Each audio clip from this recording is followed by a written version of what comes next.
लश्कर भी तुम्हारा है, सरदार भी तुम्हारा। तुम झूठ को सच लिख दो, अखबार भी तुम्हारा।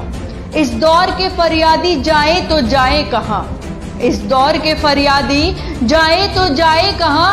ये सत्ता भी तुम्हारी है, दरबार भी तुम्हारा। ये अंधी, बहरी, लंगड़ी, लूली कानूनी व्यवस्था अब सत्ता और ताकत की रखेल भी बन चुकी है। जिस आवाज को दबाने की हमारी कोशिश की गई है, उस आवाज को और बुलंदी के साथ उठाना है कि ये आवाज इतनी जोर से उठे कि इस बहरे अंधे कानून के कान भी फटे।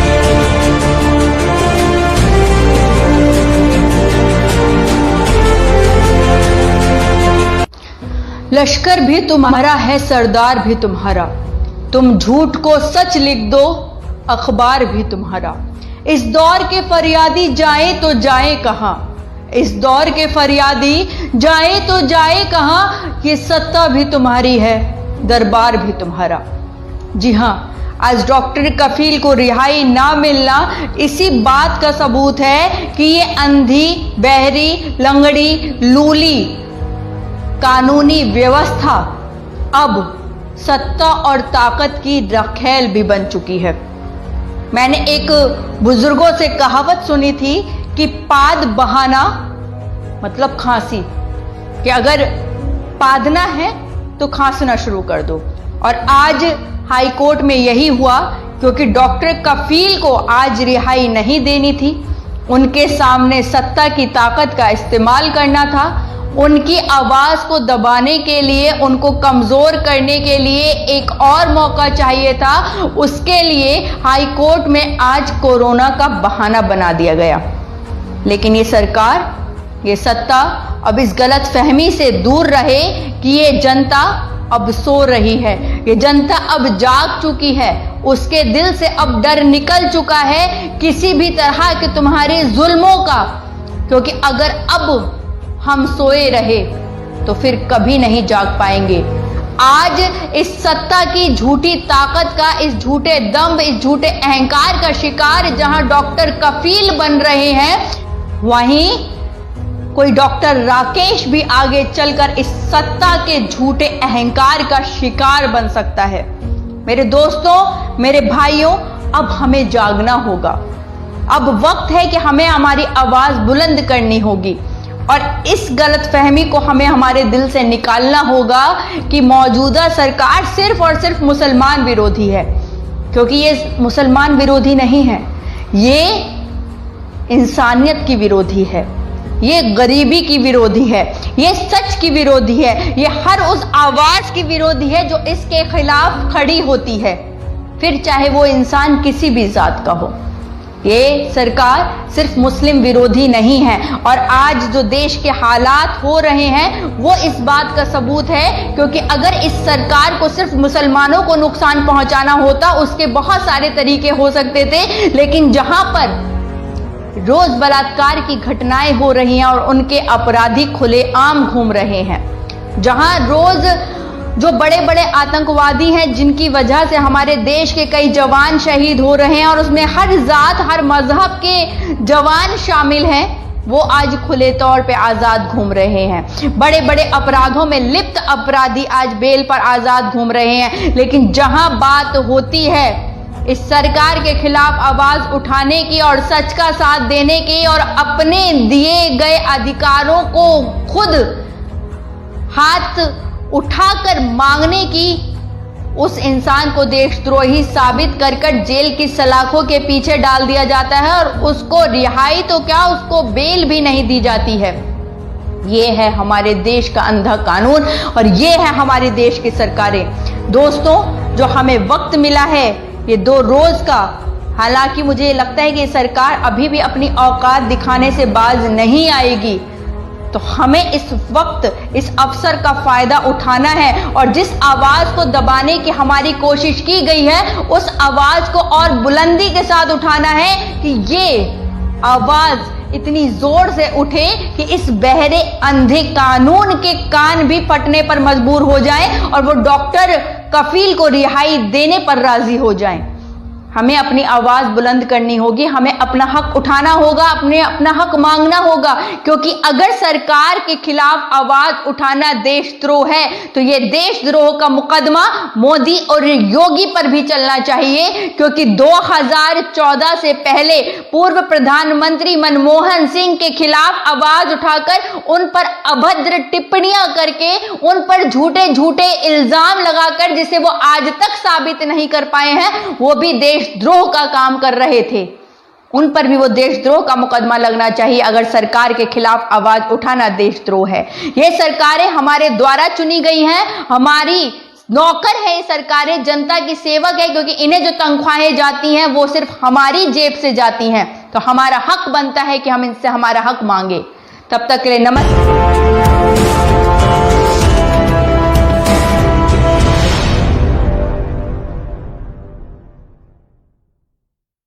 लश्कर भी तुम्हारा है, सरदार भी तुम्हारा, तुम झूठ को सच लिख दो, अखबार भी तुम्हारा।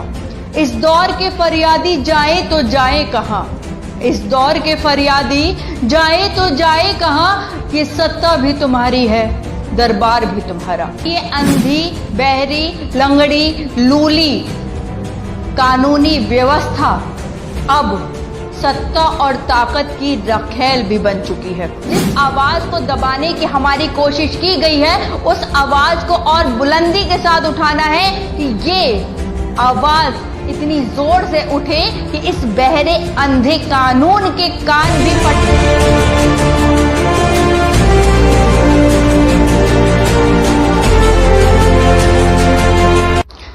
लश्कर भी तुम्हारा है, सरदार भी तुम्हारा, तुम झूठ को सच लिख दो, अखबार भी तुम्हारा। इस दौर के फरियादी जाए तो जाए कहां, इस दौर के फरियादी जाए तो जाए कहां, ये सत्ता भी तुम्हारी है, दरबार भी तुम्हारा। जी हां, आज डॉक्टर कफील को रिहाई ना मिलना इसी बात का सबूत है कि ये अंधी, बहरी, लंगड़ी, लूली कानूनी व्यवस्था अब सत्ता और ताकत की रखेल भी बन चुकी है। मैंने एक बुजुर्गों से कहावत सुनी थी कि पाद बहाना मतलब खांसी, कि अगर पादना है तो खांसना शुरू कर दो। और आज हाई कोर्ट में यही हुआ, क्योंकि डॉक्टर कफील को आज रिहाई नहीं देनी थी, उनके सामने सत्ता की ताकत का इस्तेमाल करना था, उनकी आवाज को दबाने के लिए, उनको कमजोर करने के लिए एक और मौका चाहिए था। उसके लिए हाई कोर्ट में आज कोरोना का बहाना बना दिया गया।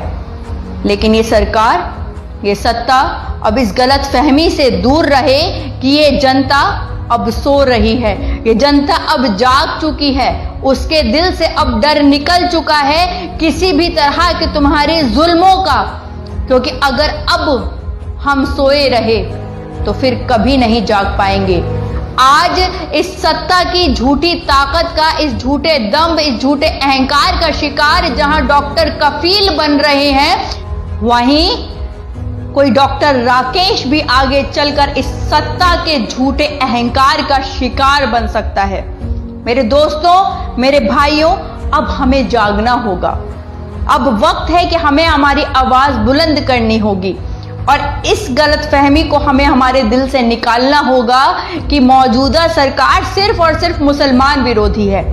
क्योंकि ये मुसलमान विरोधी नहीं है, ये इंसानियत की विरोधी है, ये गरीबी की विरोधी है, ये सच की विरोधी है, ये हर उस आवाज की विरोधी है जो इसके खिलाफ खड़ी होती है, फिर चाहे वो इंसान किसी भी जात का हो।